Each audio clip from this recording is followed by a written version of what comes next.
السلام عليكم البنات، كيف دايرين؟ لاباس عليكم؟ نتمنى ان شاء الله يا ربي تكونوا بخير وعلى خير. اليوم جيت بغيت نتقاسم معكم كيفاش ندير الحريره ديالتي، حريره تاع رمضان. هي طريقتي انا سهله ومعتمده وكتجي لذيذه. ان شاء الله نتمنى تتبعوني وتتبعوا المراحل. مهم الحريره كتكون لينا من كالتالي. عندي هنايا الحمص، كديروا على حسب القياس اللي بغيتو. عندي هنايا العدس حتى هو على القياس اللي بغيتو.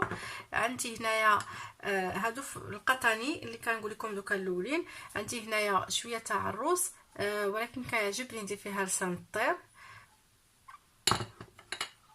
عندي هنايا الشعريه ولكن كنخليها حتى الاخر حتى اللوحه. هذا فيما يخص القطانيات. عندي هنايا حك مطيشه. عندي هنايا جوج بصلات.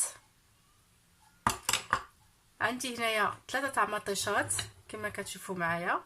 عندي هنايا الكرافس. فوت النص غادي نطحنو وشويه غادي نقطعو قطعي غادي نلوحو في الاخر. عندي هنايا القزبور حتى هو نصو غادي نلوحو ولا اكثر من نص، والاخر غادي نقطعو حتى هو طرافي صغار. عندي هنايا اللحم تيكون على حسب الاختيار شحال بغيتو نتوما ديروا. عندي هنا الملح، الابصار، سكينجبير، وعندي هنايا الزعفران، الخرقوم، كوكوما حنا كنقولوا ليها الخرقوم، يعني الزعفران البلدي. عندي هنا 2 ملاعق كبار تاع زيت العود. المهم دوكا انا غادي نوريكم الطريقه ان شاء الله. كنشد الكوكوط ديالي كنلوح فيها كلشي القطانيات اللي هضرت لكم عليهم: الحمص، الفريه، العدس،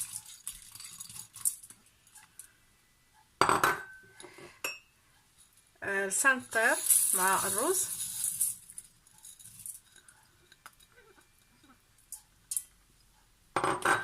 اللحم ديالنا،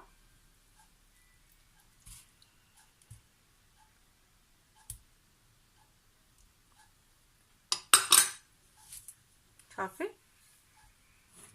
فغادي نشد الشعريه قلت لكم كنحطها هي الاخرى.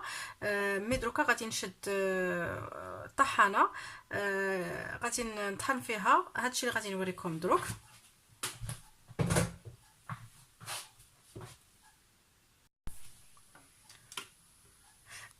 في النوب الاول غادي نوريكم، غادي نقطع معكم واحد البصله. غادي نشلط واحد نص بصله، غادي نشلطها، غادي نشلط واحد نص بصله هكا قطعي صغورين كما كتشوفوا معايا.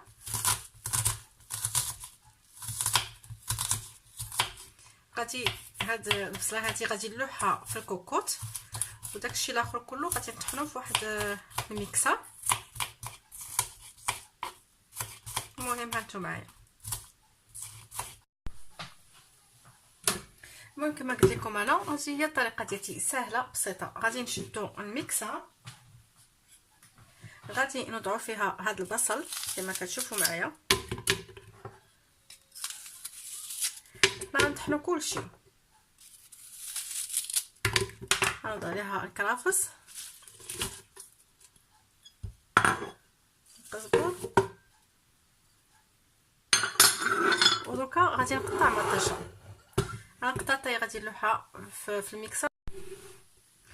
البنات كما كتشوفوا راني وضعت كلشي هنايا. دوكا غادي ندير الماء وغادي نطحنها ونرجع معكم. المهم غادي نضيف عليها هاد البصله هذه اللي شلت، حك مطيشه حتى هويا. غادي نضيف عليها هاد الشيء اللي طحنت ديال الكرافس ومطيشه وكلشي. غادي نوضع عليها سكينجبير، الزنجبيل، غادي نوضع الملحه،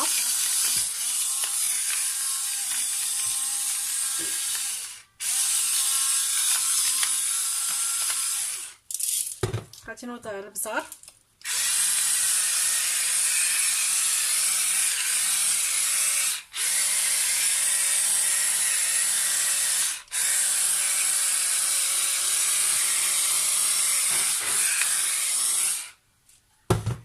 غادي نوضع الخرقوم،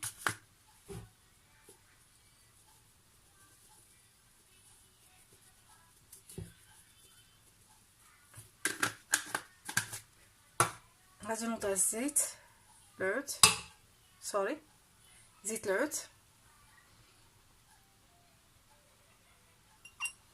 غادي نزيد عليها الماء وغادي نسد عليها وغادي نخلي الحمص وداك اللحم يطيبوا.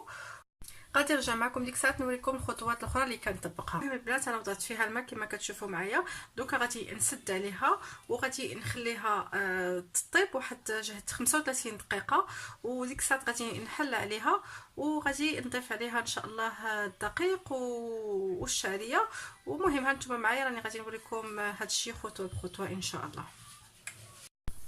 المهم الناس كما كتشوفوا هذه هي حريرتي، قربت ويا المغرب داكشي علاش مزرب.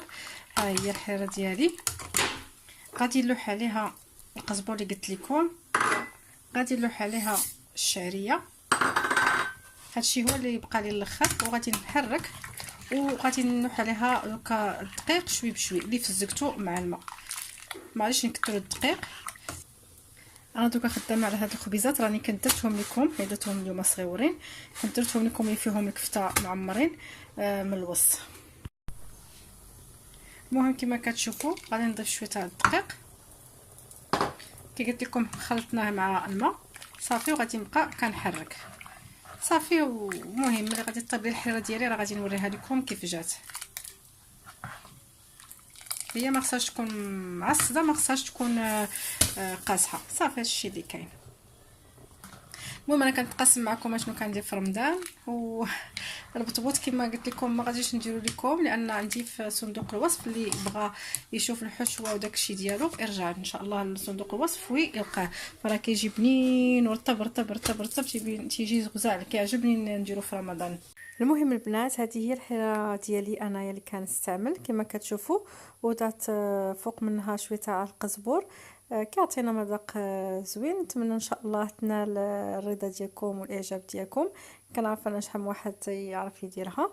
المهم انا حبيت غير نقدم لكم الطريقه ديالتي اللي كنستعملها. كنتمنى لكم ان شاء الله فرجه ممتعه، وكنقول لكم في امان الله، والسلام عليكم ورحمه الله تعالى وبركاته.